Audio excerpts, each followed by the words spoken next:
Welcome to the How to Health podcast. I'm Dr. Lori Marbus, and today I'm so beyond honored to have JD and Chrissy Roth, and them taking some time out of their evening to share with us some amazing stories and advice on how to bring a whole food plant-based diet to their family. How are you both doing tonight? Great. We're doing great. Thank you. Thank you again for sharing your story. And I guess we'll just get started with whoever would like to tell us, how did you guys meet? Because JD is so full of energy, and I hear Chrissy is amazing as well. So how did you two dynamic duo get together? Hard to remember back that far, huh, Chrissy? JD loves that story. I'll let him tell it. All right. So I was a television producer back then as well, and I had sold a show to a guy who worked at Disney. And my partner and I, my business partner, I wanted to thank him for buying the show, so we invited him to a barbecue.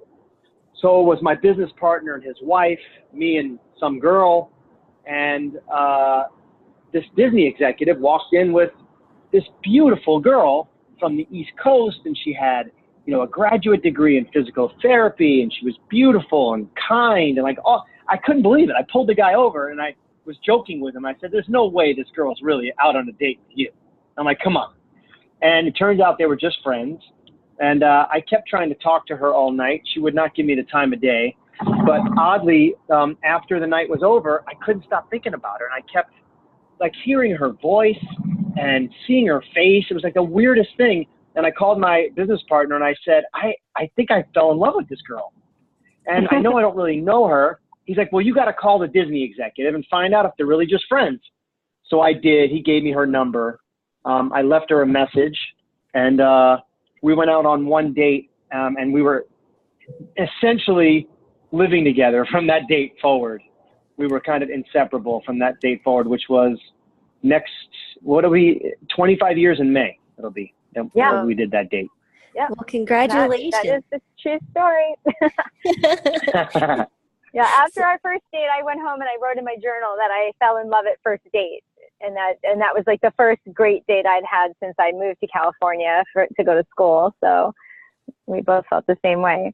Oh, that's amazing. Well, obviously. And we didn't eat as many vegetables on that date as we do now, but we did eat a lot, if I remember right. I remember the restaurant and everything. Well, that's good. So 25 years, there's a lot of story between then and now. And I guess part of that is, you know, the whole food plant-based diet, and Chrissy brought this home, right? I did. And why were you bringing this home, or why were you even searching for a healthier alternative? Because from what I understand, you were the healthy one that everyone looked to. I was the healthy one. I was the one that everybody was always asking advice of what should I eat. And I mean, even in my yearbook, I was looking at my yearbook recently, and there was this one person had written in there, this is my high school yearbook, and it said, "Chrissy, remember when we used to go to the diner and we'd all get cheese fries and you'd have broccoli?" And I was like, oh my gosh, I was even doing it back then. So I was very healthy, or at least I thought I was, as eating an exceptional diet, but I was still eating chicken and turkey and a little bit of red meat here and there. And I guess I was hit over the head with high cholesterol. I have 2 genes that predispose me to having high cholesterol. And the doctor kind of looked at me and said, you know, you're probably gonna, with those genes, have to go on statins. And I thought, there's no way that's happening. I'm definitely not doing that. So I started researching all I could about diet. And once you start doing that, you can't help but read everything about a plant-based diet and how it benefits your health. And in every way, you know, you want to try not to get cancer, eat a plant-based diet. You don't want heart disease, eat a plant-based diet. You don't want diabetes, eat a plant-based diet. You know, as Dr. Greger says, you know, how not to die, eat a plant-based diet. So it was pretty easy for me after that to switch over. I love plant foods. I could have done it a long time ago. I didn't know. I kind of, like everybody else, was a little bit brainwashed, thinking I needed to include animal protein in my diet. And so how long was it between the time that you decided to switch your diet to you brought it home and worked on JD to change over? It was right away. Well, let's be honest. I mean, there's not much work though, right, Chris? I mean, my world is kind of like happy wife, happy life. So I guess whatever she tells me to do, I do, and that's worked out pretty well. It took a little while, though. I mean, we think of it now because it's been about 4 years, and I think of it now, and it seems like it was easy, but then I'll go back and read my blog, which I started when I was switching our diets over, and it wasn't easy. There was a lot of resistance in the beginning, a lot from him. He says that, but he forgets that it was, he'd say, if you put anything green in front of me, I think I'm going to die, like anything else green. Or if I have to look at one more piece of lettuce, you know, in the beginning, because it was switching, it was kind of really rocking his world at that time. Because I had always eaten a lot of vegetables, and he had eaten some, but just not as many as we do now.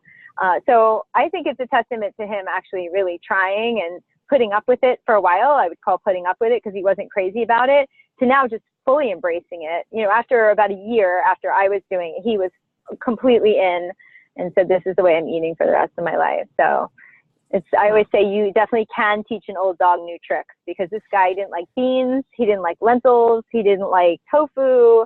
He didn't like any of that. He actually hated it. And now he eats it happily. So you can definitely change someone's palate. You just have to keep trying, keep, you know, making them try. It was like with kids, they say you have to have them try something 15 times before they develop a taste for it if they don't like it to begin with. And I'd say for, 45-year-old male or whatever, even female, whatever, I'd say double that. Make them try it 30 times eventually. Accept it. Absolutely. And I think you're exactly right. That is what the studies say, is about on average about 18 times, even the licking counts. So whenever I encourage parents to bring their children in and start them eating healthy, that's exactly right. Those small bites do count. And they do. Even with the adults. So you have a blog? I didn't see the blog. I do have a blog, but it's under repair, I'll call it. I've been working on it, so I don't know if it's up right now. It's Plant-Based Love, but it's LUV, plantbasedluv.com, and it's under construction, so it's a little messy right now. But I think, you know, it's definitely, there's some good recipes on there. I'm just trying to streamline it because it's hard to search for something on there right now. So I'm just working on it to make it a little easier to navigate. What was your inspiration to start Plant-Based Love?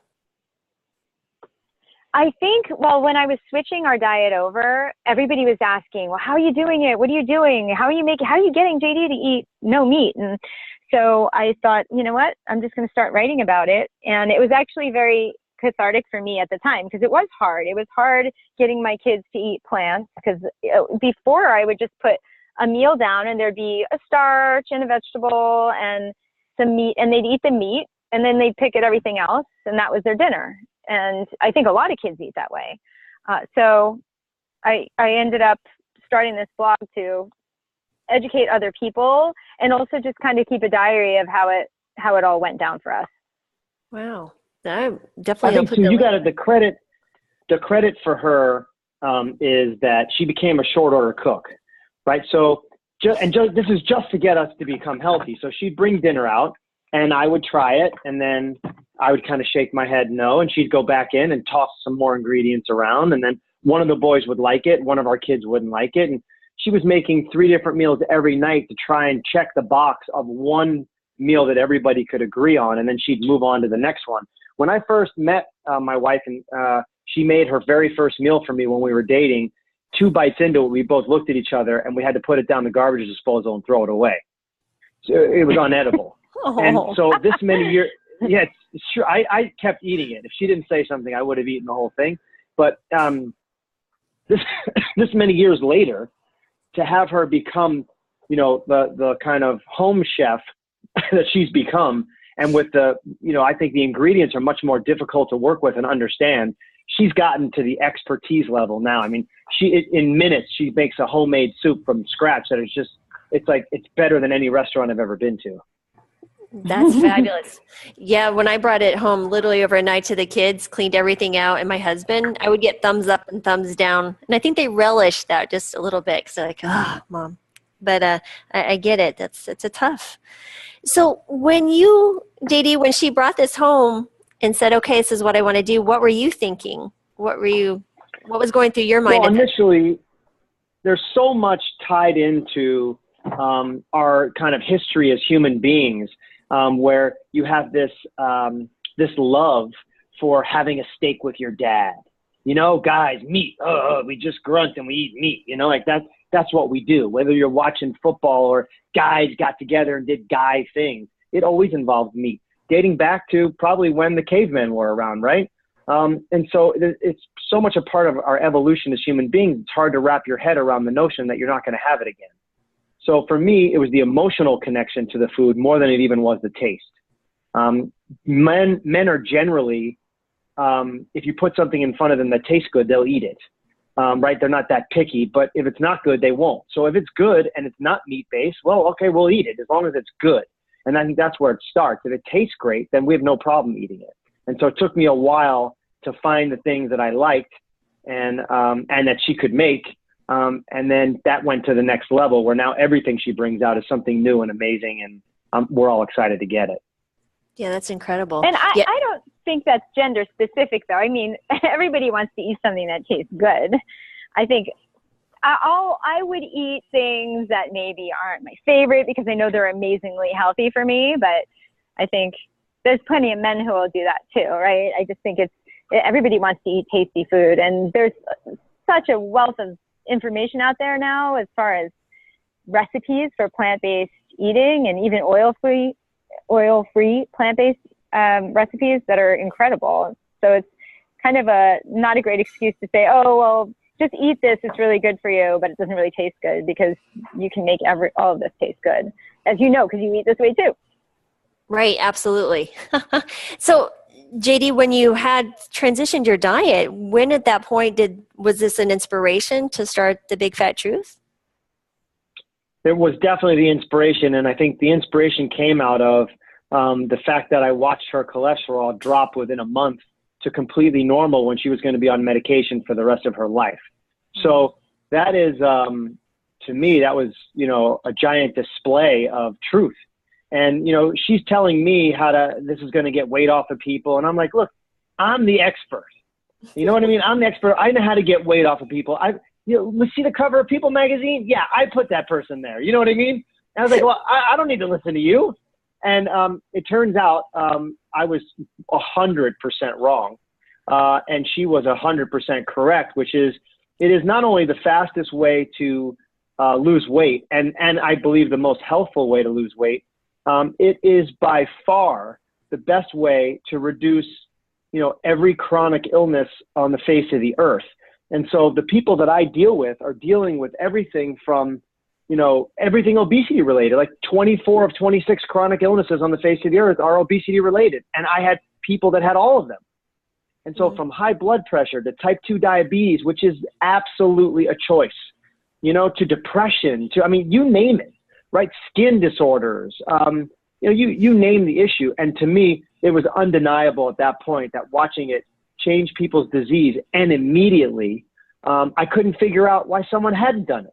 And it's complicated, right? Because once you reverse type 2 diabetes with food, well, then, shouldn't that be headline news? And surprisingly, it's not. Right. Exactly. So I guess that kind of gets to the point of, why do you think it's so difficult to have these type of shows on mainstream television? Why is there, so maybe for someone like me who's just a consumer, doesn't understand the, the backstory of the politics of television production, what is the problem or the obstacles? Well, it's pretty straightforward in any business, right? Follow the money. And in the end, remember, the TV show, or the commercials rather, are really what wraps around the TV shows, not the other way around. So without the commercials, there is no TV. And those commercial advertisers pay a very large premium to the television shows on the air, which allow you to be entertained by them. So it's a symbiotic relationship, and one that is very difficult to cross. So if I go on a news program and say, I reverse type 2 diabetes with food, and here's the proof, and then you cut to a commercial for a medication from a pharmaceutical company for type 2 diabetes, that's a problem. And so, everybody wants to kind of push everything to the middle. And so all the truths are not really truths, in my opinion. And in the end, it's very easy to medicate, but nobody actually wants to look at the other word, which is more important, which is another M word, and it's motivate. So it's easy to just write a prescription, and we all know how the system works. If I'm a doctor, no disrespect to you, but But if I write enough prescriptions for a certain pill, I get to take my wife or husband on a trip to Hawaii, and a cute girl from the pharmaceutical company comes and buys me lunch. And that's how the system works. And as soon as you get your prescription for your insulin, the first thing they do is they give you another prescription to go to a Saturday morning seminar on how to live with type 2 diabetes. And guess who teaches you how to do that? The pharmaceutical company. So do you think they're going to tell you, hey, if you just eat more fruits and vegetables, you won't need our medication?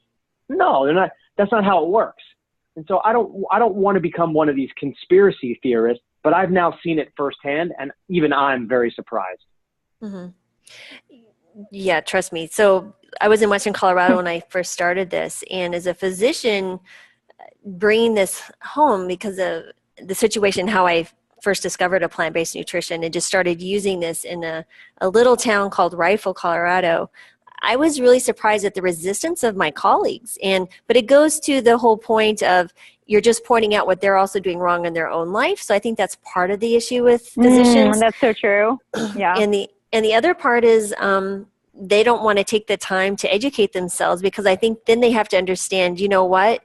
Because when you go through medical school, there's many of us that have issues with, like, I call it a God complex, as people feel like they need to know everything and solve all problems.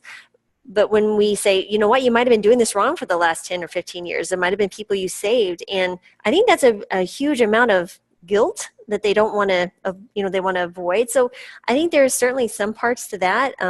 Personally, I just couldn't live with myself with not sharing the truth. So that's how I approach it. But it is really interesting how that does happen with the physicians. Let me tell you an interesting story, which I think you'll appreciate, which is all the people that I work with are extremely overweight, right? So these aren't people who need to lose 20 pounds. They need to lose 200 pounds. And when I ask them who their doctor is, the first thing they tell me is they go online and they look for pictures of doctors in their neighborhood. Now, I found that strange. What is a pic? To me, it's sort of where they went to school or what type of practice or what they're known for. They all look for pictures. And I, of course, said, well, why? Why are you looking at a picture of the doctor? And they said, because I try to find the fattest doctor I can, because I know that doctor won't preach to me about losing weight. Now, imagine that that's the system that we live in, that these overweight people are so desperate to not have someone tell them what they should be doing that they go to a doctor that looks like them so they don't have to hear it.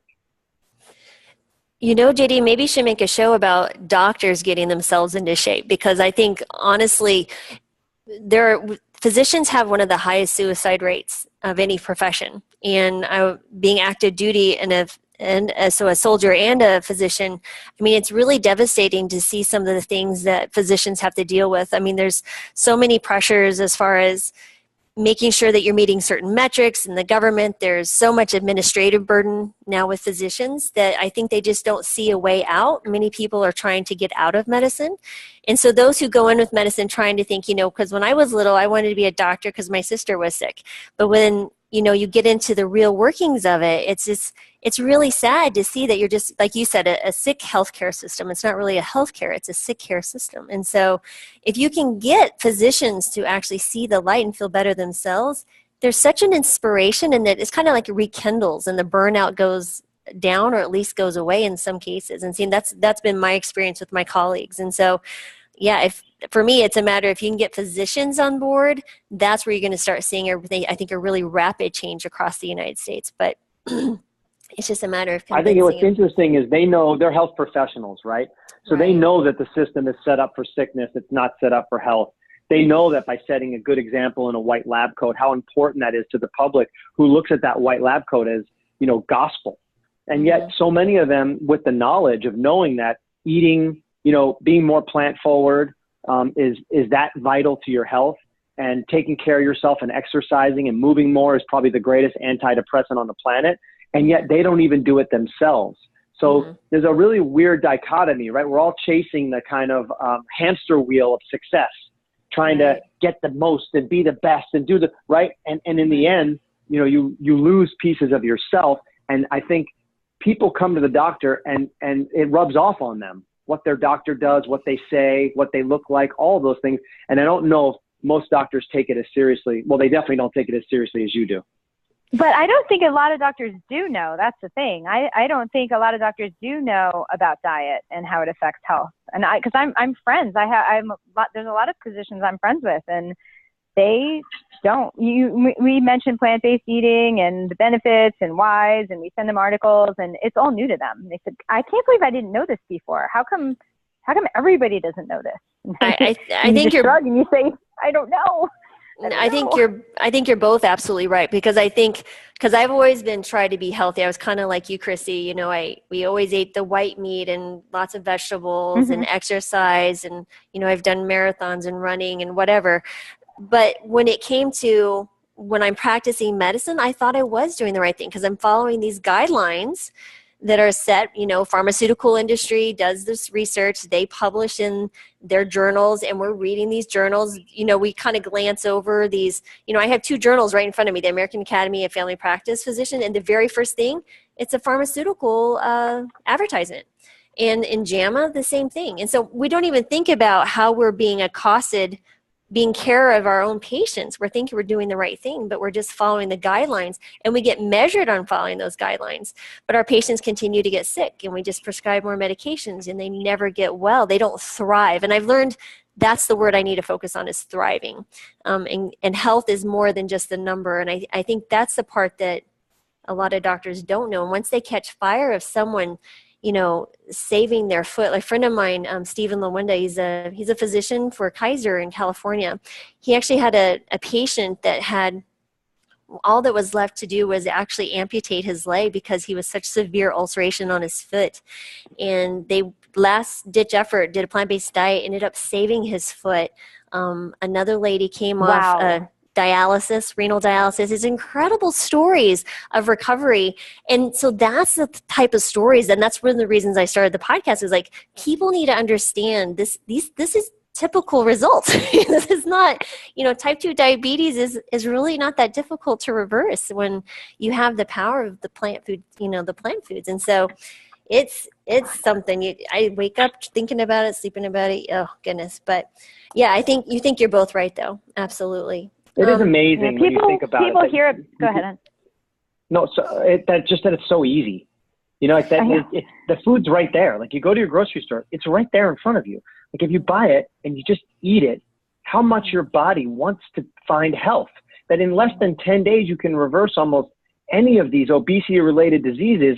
It's hard to fathom, and I'm shocked that more people aren't aware of it. But I have to think that it's sort of a follow the money moment that they're not aware of it. Yeah, it's almost like it was set up. I mean, you couldn't write a better story of, I can't remember who said it. Maybe it was Dr. Furman. Terrorists couldn't do a better job of setting us up for destroying ourselves. I mean, we're not going to have a population for the military. I just interviewed Dr. Richard Carmona, our previous Surgeon General, and he was like, we're not going to have any children or young adults to enter the military. And it's devastating for those folks who are active duty, who, because of type 2 diabetes or sleep apnea and these obesity-related illnesses. When I was in active duty, we had a board, and they would actually be discharged from the military because of these chronic diseases. We had no other way of helping them. And in the military, you can kind of force people to do certain things, which is a nice way as a physician. But if I would have had this back then, I can only think of all the amazing things could have been done. But you're absolutely Don't you right. think it's almost like a disease that keeps coming back stronger? Like in the 50s, women start to go to work, and so they have a hungry man meal. It's like, oh, you stick this in the oven, and your husband has a meal, and you can come home and not have to cook. It's like, okay, no one knew how much salt and things were in that. And then, 10 years later, fast food arrived. And then 10 years after that, it was like, oh, there's fat-free became popular. And then what they do to make it fat-free, they added more sugar. And then 10 years after that, it was like, well, let's supersize everything because there's no nutritional value. So your body, even after eating the food, is craving more of it, more salt, more sugar, more. So you supersize it, you make it even bigger. And then it's gluten-free. There's always some sort of fad. And after that fad, like a disease, it seems to get worse and worse for the American public. Right. And the unfortunate thing is I don't think our government, I went to DC in February with some other physician friends. representing a group or a network, thousands of doctors who we want to just change the American landscape where physicians are in leadership positions to dictate healthcare in the United States instead of government and policymakers. And what was really disheartening is we actually had meetings with our congressmen, and one of them said, I'm going to have to tell you guys the hard truth. You're going to have to donate money as much as you spent probably on your plane trip here if you want us to start listening. And, you know, as a constituent and a taxpayer and traveling here as a physician, and we're as a group of us trying to, you know, help them, to tell us it was just, you know, I know I should have known that, but I guess I'm an optimist at heart. But I was so seething. I just had I have to walk away. I'm going to throw my phone at this gentleman. So I just walked out. And but that is that's kind of the situation that we're in, and it has to be grassroots efforts, and that's what I love about what you did with the show, and you know, people who are willing to stand out and say, no, this is really what we need to do. And on that note, what do you think, for our kids' health? Because that's a whole nother subject. Maybe as a mom, Chrissy, what do you think? Or you had mentioned before we start talking about lunches, school lunches, and different things. What do you think are some of the biggest obstacles that we should overcome? Oh my gosh. Well, I don't know if you heard today, they just came out with the new life expectancy numbers. And it's the first time that they've come out with numbers that are now lower than the numbers were before, right? So our generation are not going to live as long as our parents, and the kids probably younger than us, they're not going to live. It's really dire. And I think, you know, the way that kids are eating now with all the, you know, fast food, and very few homes actually cook their meals. Everything's grab and go. And kids are so accustomed to that. They're so used to it, and they expect it. And their palates are set up for tons of fat and tons of salt, and, you know, not a lot of vegetables, or no, their vegetables are French fries. That's what they consider a vegetable. And it drives me crazy. It's so sad what they serve at the schools. We were talking about that before, that the schools have Doritos, and they have, you know, chips and Rice Krispie treats, and, you know, all those types of things that they're serving at school. And I don't see it changing anytime soon. And I hate saying that, because I've been trying to help it change, and there's a lot of people behind trying to get it to change, but their government guidelines of what they have to serve in the schools. I think there's a big push in California, and I haven't recently looked where it ended up, but they're trying to at least allow almond milk, because right now kids have to take milk with their lunches, and it would drive me crazy, because they'd be up there during lunch and they'd have to take milk. And if they didn't drink it, they just toss it. But, you know, kids would be sitting there drinking milk, even if they don't drink it, because they have to take it. And there were no other offerings. It was like, no, you have to take this milk and you have to drink it. So wow. I think a lot of kids are brainwashed into thinking that, you know, you have to drink your milk and you have to eat your meat, and fast food's okay because everybody else eats it. Look, everybody's eating it, so it must be okay. Hey, Chris, you remember when we had Duncan was in school and they went over the food pyramid, and they talked about how much protein, animal protein, they need to eat, and he held his hand up and said, no, actually, you don't need to eat animal protein. And the teacher said, well, you need animal protein to survive. And he sort of pushed back with the teacher and got in trouble in the class. Yeah, he got in trouble. Oh, wow. What grade was he? He got in trouble in science. It was in science class. It was, I think, 2 years ago. And yeah, the teacher said, you know, don't say stuff like that when you don't know what you're talking about. And he's like, but I do know what I'm talking about. Obviously more than you know what you're talking about. Oh my goodness. He said, I hardly eat any meat and I'm fine. Exactly. I think like anything, you know, if you educate kids first, you know, when you talk about recycling, they started with parents. Nobody recycled. As soon as they taught the kids about recycling, all of a sudden every house had recycle bins. Mm-hmm. And I think that if you get to kids when they're young enough and really educate them, the problem is most of the education comes from government mandated, you know, legislation. So when you have a food pyramid that everyone is supposed to be teaching and has animal protein on it, then there's not a whole lot that you can do, you know. But if the government wants everyone to recycle, you can see you start with the kids, or, you know, as soon as milk got in there, and we all know how milk got in there by putting, you know, faces of missing kids on the milk cartons. All of a sudden, you know, milk's everywhere. And then you create an emotional connection to food. And when you have an emotional connection to kindergarten, eating a chocolate chip cookie and drinking your milk at lunch with your favorite friends, that connection lasts a lifetime. And so it's specifically done, with very sophisticated marketing. When I was 12, in my gym locker, Speed Stick deodorant was put in everyone's gym locker, and it was free. You could take it home with you. And that was 40 years ago. And 40 years later, I still use Speed Stick deodorant. Now, you can't tell me that there's not an emotional connection to that. So obviously the connection to deodorant is a fraction of what the connection to food is. So now you have the whole pleasure principle of food, brain associated. There's no way to avoid that. Once you make that connection as a kid, it's very difficult to break it as an adult. I remember sitting outside of the basketball arena with my dad going to see a 76ers game, eating an ice cream cone. When I eat ice cream, I still think about that. And I'm 50 years old. So I understand why it's such a difficult thing for people to wrap their brain around. But we all can take a look in the mirror and see what it's doing to everybody that we know. Right, exactly. So on that note, with your history and your experience with The Biggest Loser, what do you find are some of the most biggest, food addictions or stories that people tell themselves to get over? Is there been a common theme or just a variety of different things? Well, first of all, nobody is hungry enough to eat themselves to 400 pounds. Mm-hmm. So what you perceive as hunger pain is really emotional pain. And everything starts with that. So once you start with the emotional pain, and then you come up with common themes that people have. So my theory is everybody in life is hit at certain times in their life with emotionally impactful moments. Wham! Your parents get divorced, you're 10 years old, or a sibling dies, or a relative passes on, or a best friend. 99 out of 100 people figure out a way to process that impactful moment and move on with their life. And 1 out of 100 can't. And it becomes arrested development, where somehow they made some connection to the emotional stress they were feeling, and they connected it to food.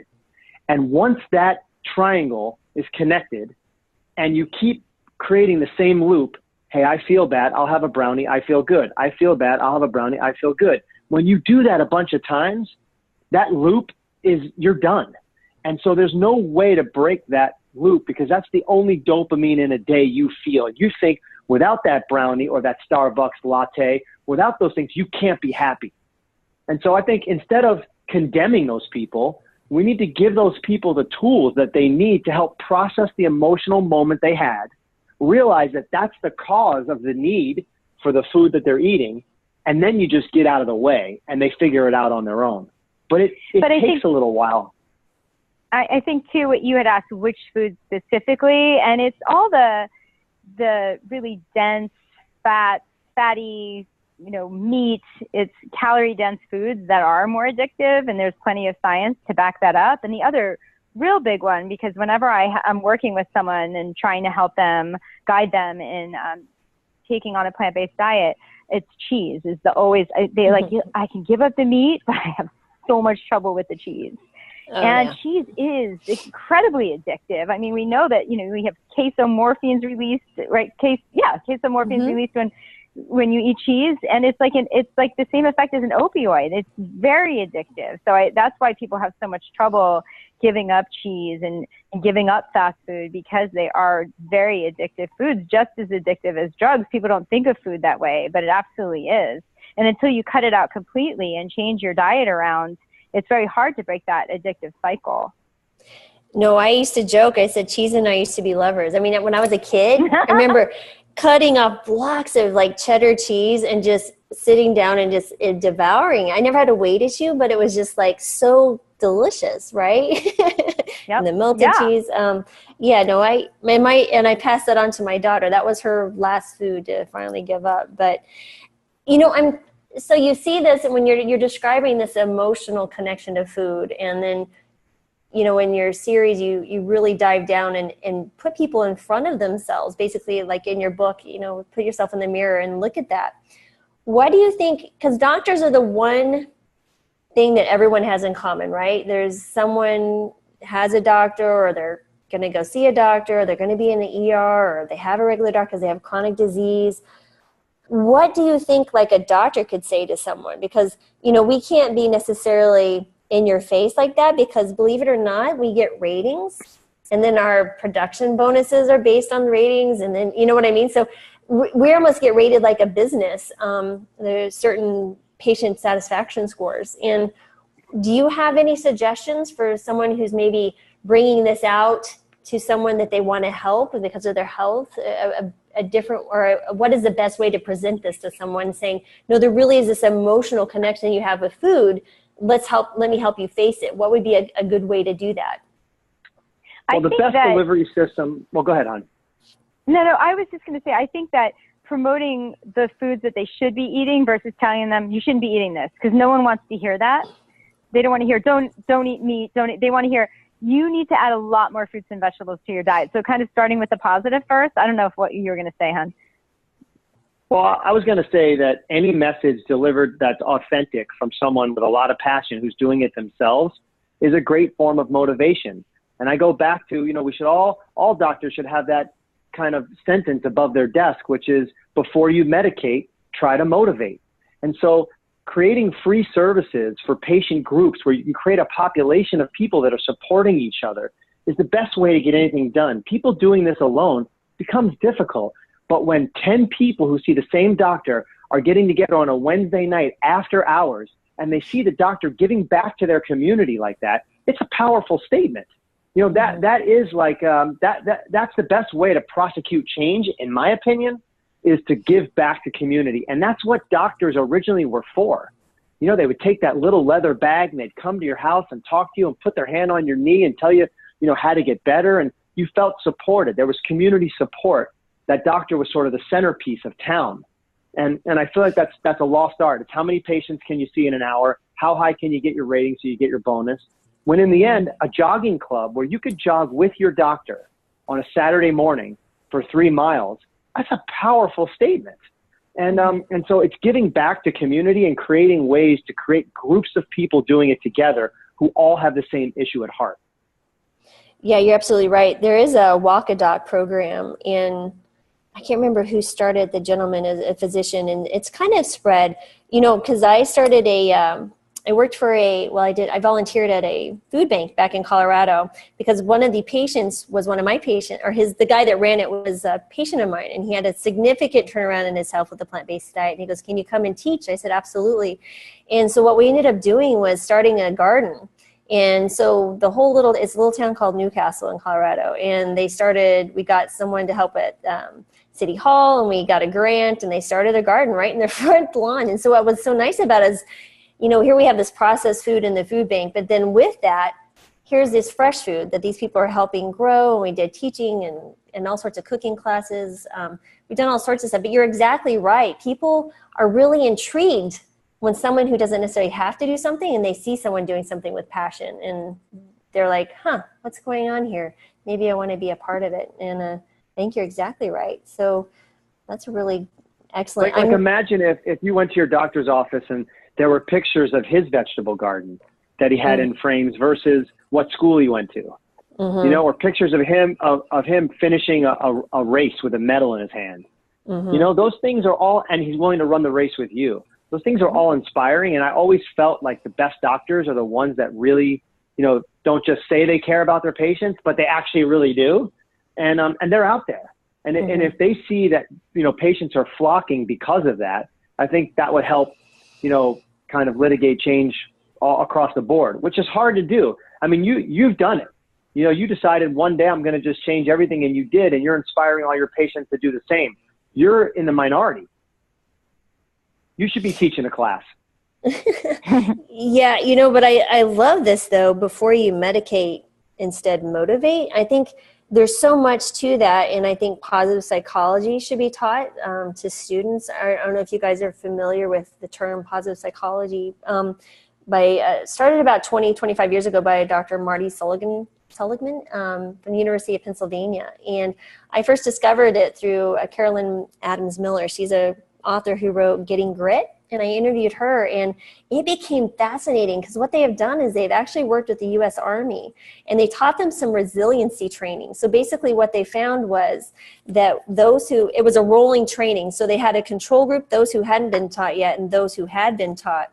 And they went off to the Middle East. They would come back from Afghanistan, suffering tremendous trauma, seeing things you just shouldn't see when you're overseas. And what happened was when they came back, those who had been taught this resiliency training through this positive psychology had half the rates of PTSD.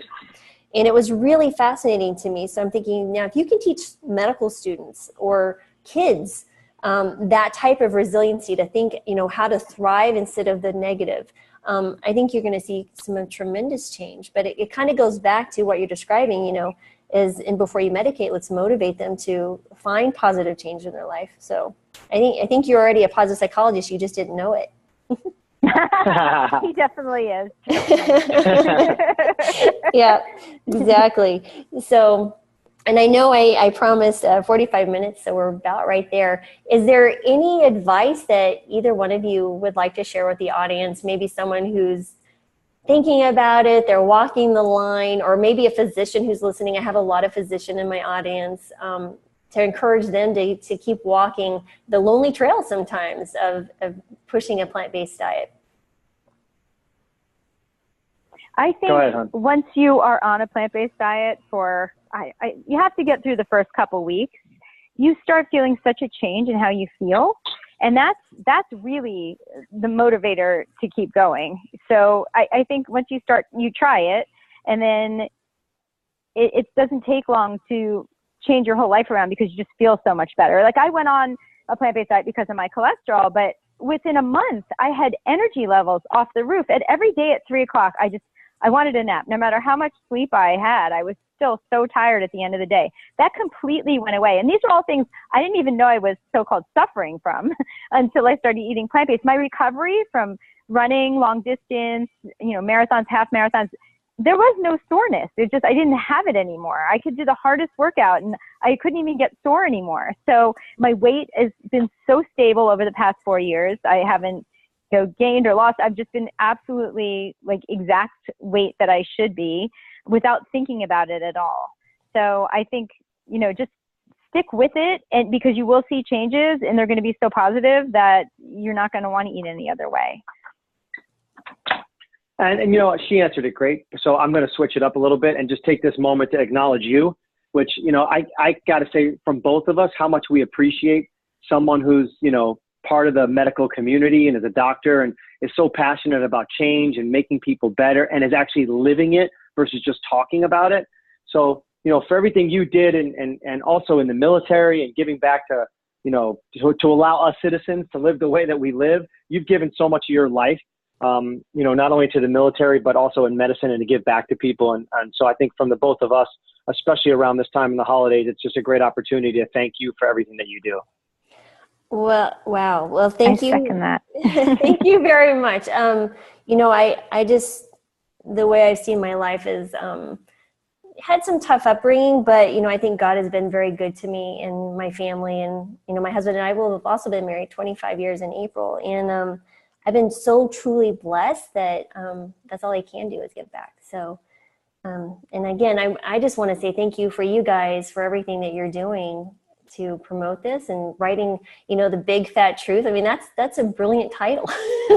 It's like, here it is, and here's your attention. And I encourage everyone to grab it and read it. It's got a great 30-day program in the back. And you really, honestly, if you just read for those 30 days, those are some great tidbits for a doctor to share with a patient on, okay, this week, you talk about your 52-week program. This is the small thing we're going to do. And those were really encouraging, simple ways to help someone understand. And when I think when a patient sees a physician working towards that and saying those type of things, it's almost like they become addicted to that. I was like, I need to go back. I want to see what else this doctor is going to help me with. So I say thank you for creating a valuable resource. So. Oh yeah, you're very welcome. I wish everybody a great holiday, and to me, don't let the stress of the holidays and all of that drive you to food. Try to look at yourself in the mirror and change, that sentence or that voice in your head and let it drive you to go outside and go for a walk with a family member. I've learned more about my kids on a bike ride or a walk or playing ball than I ever did over a plate of food. Yeah, and put that fruit and veggie tray out. Bring it to your parties that you're going to and put it out on your own table every single night. When my family sits down, there's a whole tray of cauliflower and broccoli and carrots and red peppers and whatever vegetables we find at the farmer's market. And it's always on the table, that and a bunch of fruit. And they sit down to that, and, there goes there's no need for the goldfish and all the kids snacks, because they sit down, they eat that. Now they expect it. If I forget, or if I'm out and I'm not home, and where's the vegetable tray? and they fight. They'll fight over the last red pepper. That was mine. So start doing that. That's the one change you can make right now. And it's easy, and it becomes expected, and it's delicious, and it's ridiculously healthy. You are so 100% right, because the one thing that even now, because everyone's coming home for Christmas, they're like, the bananas, the apples, the oranges, everything that's set out is gone. If you pre-cut it, they'll eat it. And just make it. It's worth it. It's the best investment in your children's health you could ever make. So absolutely. 100% true. Well, thank you guys again, and I so appreciate you. I'm just going to stop the recording here real quick, okay?